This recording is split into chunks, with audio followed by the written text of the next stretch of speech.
வணக்கம் ஃப்ரெண்ட்ஸ். பாருங்க, இது என்ன விதைன்னு பார்த்தீங்கன்னா, மொடக்கத்தான் இருக்கு இல்லைங்களா? மொடக்கத்தான் கீரை. அதோடைய விதை. நம்ம தோட்டத்துல வந்து இப்போ 1 வருஷம் வெள்ளாம குச்சி கிழங்கு வச்சிருந்தோம். மரவள்ளி கிழங்கு. அதனால இதெல்லாம் இவங்களெல்லாம் பெருசா கண்டுக்கல. அதனால இப்போ கிழங்கு புடுங்குனதுக்கு அப்புறமா தோட்டத்துல அது ஒரு செடி இருந்திருக்கு. ஃபுல்லா படர்ந்து எல்லாம் செடியெல்லாம் காஞ்சு போச்சு. அதோடைய காய் பாருங்க, நெறைய விழுந்து கிடந்தது. எனக்கு இது போதும்ன்னு சொல்லி எடுத்துட்டு வந்தேன். இத விட ஒரு 10 மடங்கு இவ்ளோ காய்ங்க கிடக்கு.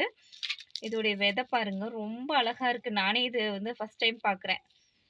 ஏன்னா நம்ம சின்னதுல நம்ம நெத்தியில அடிச்சு விளையாண்டுருப்போம் இல்லைங்களா? எடுத்து அத உடைப்போம். ஆனா, இது வந்து பாருங்க, அந்த பச்சையா இருக்கிறது எவ்ளோ காஞ்சு பாருங்க. எப்படி அழகா இருக்கு. வெள்ளை கலரும், கருப்பு கலரும் கலந்திருக்கு. இது எனக்கு சீக்கிரமா கிடைச்சிரும். ஆனா, என் ரிலேட்டிவ் நெறைய பேத்துக்கு அம்மா ஊர்லலாம் வந்து இது இல்ல. அதனால அவங்களுக்கெல்லாம் விதைய குடுக்கலாம் அப்படின்னு சொல்லிட்டு, இந்த விதையெல்லாம் சேகரிச்சு வச்சிருக்கேன். நல்லா இருக்கு. பார்க்க ரொம்ப வித்தியாசமா இருக்கு.